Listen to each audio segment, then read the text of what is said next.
In this video, I want to have an honest conversation about personal finances and the challenges that you will probably go through, okay? I'm not going to sugarcoat it. If anyone is saying that it's easy to start your personal finances or to start whatever, budgeting, start tracking the thing that you want to keep track of, it's not true, okay?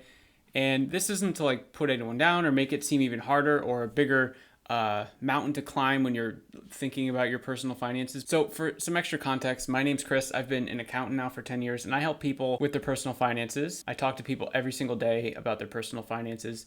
And there's a few sort of hangups that I'm seeing, and I just wanted to talk about them just broadly, and I hope that it helps you, okay?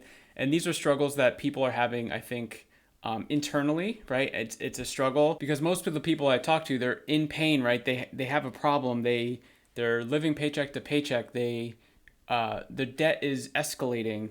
They don't know where all their money goes, okay? And yet they're unwilling to, or don't know how to, or don't want to take the first step in your personal finances, which is tracking.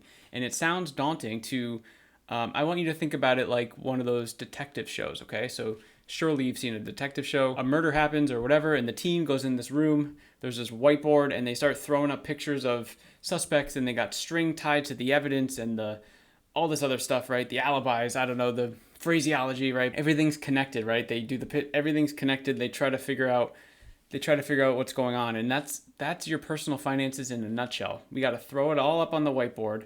We have to connect things that are relevant, and then we step back and we take a look and see what we can find, and like we try to find the criminal, right? And then we put that criminal in jail because we never want that thing to happen again because it's holding you back. Okay, so every person's situation is going to be different, so I can't say like this is the criminal in all the cases, right? A lot of times it's different. I think in general people are a little nervous to look at their personal finances and really uncover like the belly, go under the belly of the beast. Is that a saying? I don't know.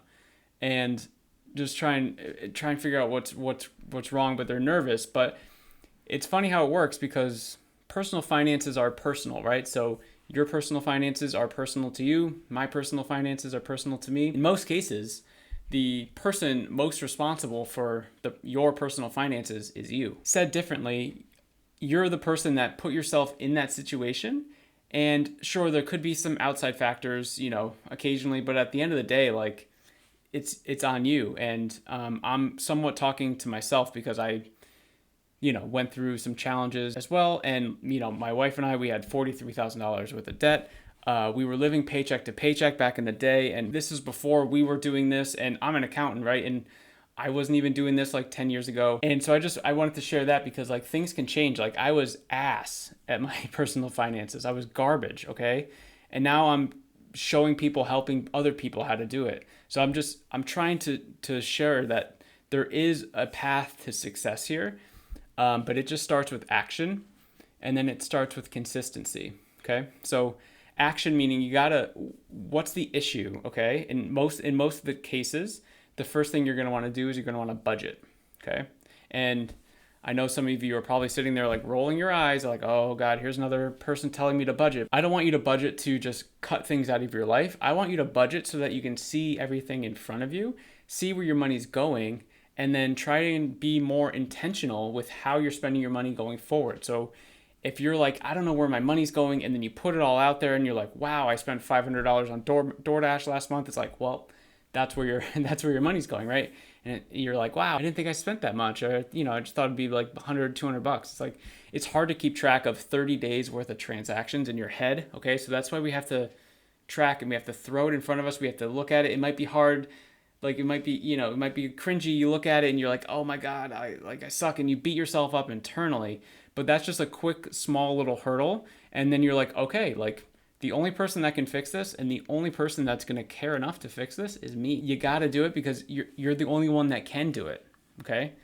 And sure, we could talk about, the government being an issue or cost of living or all this other stuff, inflation. But like at the end of the day, like no one's coming to save you. Okay. And I don't say that to be mean, but like you got to just do it. You got to do it for yourself. And if you have a family, you got to do it for your family. You have to do it. So in the description of this video, I have a free personal finance level up kit. So it has a budget template, debt payment calculator, emergency fund calculator, and a net worth tracker. Okay, they're all completely free down in the description of this video. So make sure you can download those and check those out. Just too many people are pushing off the first step, right? They don't want to track, they don't want to look at it, but they're like, hey, do you have like, what are some good side hustles? What are some good like, investment options? Or, are you into cryptocurrency? And it's like, you don't even know what's going on in your finances. Like, people do this all the time. And I use this analogy because I think it helps visually, but people come to me and I can tell they haven't built the foundation, but they're asking about like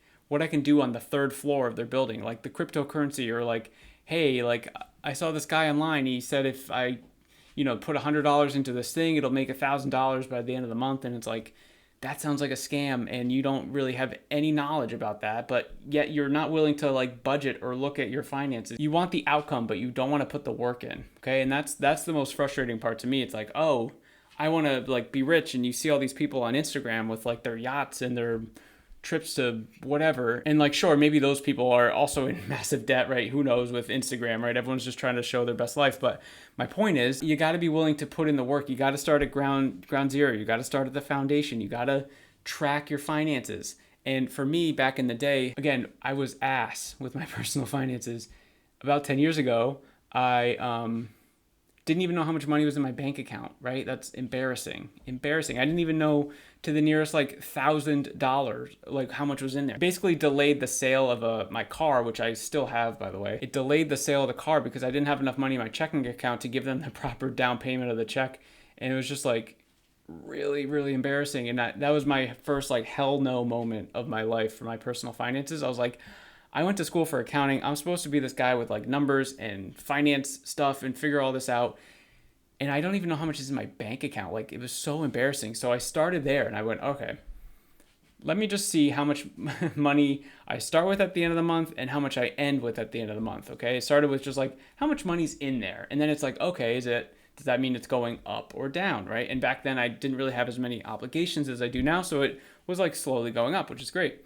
And then it's like, well, I probably need to understand like where that money is going, like how am I spending it, right? Because sure, the money's going up, but like it doesn't tell the whole story. So then you start breaking it out by categories. And it eventually turned into me having this like rinky dinky spreadsheet. And then I had like this terrible app, but it helped me. Like, I bought something, I'd go back to my car and I would just type in like, okay, I went to Whole Foods and spent $20 and I put it into groceries, and I would keep track of it. And at the end of the month, I would see like, where is my money going? And then it clicks in your head like, wow, like the money needs to be going towards things that are important to me. Like, obviously, like they need to be going towards a life goal. They need to be going towards a financial goal. And it was at that point, my wife and I, again, we had a ton of debt. We had over $40,000. It was another hell no moment. We're like, what are we doing? Like, we're just being lazy. Like, we have some money in our checking account. It was just sitting there, but we should be like paying this debt off. It was just ignorance. Okay. So I don't want this to come off as like me being mean or whatever, but I'm just trying to like motivate you to get started, because I was there too. And again, I didn't know how much money was in my checking account 10 years ago. I couldn't even tell you, right? And now I'm an accountant and I'm helping people with their personal finances. So like you can go on your own path to create your own success. And I really just want you to win. Okay. That's why I'm making this video, because I'm seeing too many people fall off, or just, they are not interested once they see like how hard it is to start your finances. And the way I like to think about it is it's a decent sized time and effort investment, but it's one time. Okay. So you do it, you start it, and that's like the hardest part is starting. And then month after month, it gets easier and easier and easier, and you spend less and less time because it's just like second nature. And your mindset shifted around spending, and you're starting to see things differently, where like, say you make, I don't know, $25 an hour, and you really want these sneakers, but they're $200, right? And then you start to thinking, are these shoes worth one day's worth of work for me? So it'd be 25 times your 8 hours of work to get to the $200. And then you're like, well, no, like it would be much better if I put that $200 towards a financial goal, like paying down my debt, or building my emergency fund, or building my kids' education fund, whatever the thing is. Okay. So there's levels to this, but you got to start at the bottom. You have to. There's no skipping this. You have to have a grasp on your personal finances, and you have to own it. And that's the first step. You have to look at yourself in the mirror. You're like, I made a mistake. I've made many mistakes. And again, this is me talking too. And you just have to own it and move on. And then guess what? You're going to go down the road, you're going to make another mistake, and you're going to have to look yourself in the mirror and just keep moving on. Okay. That's how this works. It's like anything in life. When you start a new thing, you're not going to be good at it. It's going to feel uncomfortable. It's going to feel stressful because you're like, especially if you've never done this before, there's numbers flying around. There's however you want to do it, a spreadsheet or an app that maybe you're not familiar with, and it's uncomfortable. Okay, so that's all in this video. I really hope that this helped at least one of you guys out there. Again, check out the Level Up Kit down in the description. Budget template, debt payment calculator, emergency fund calculator, and a net worth tracker. I will see you in the next one.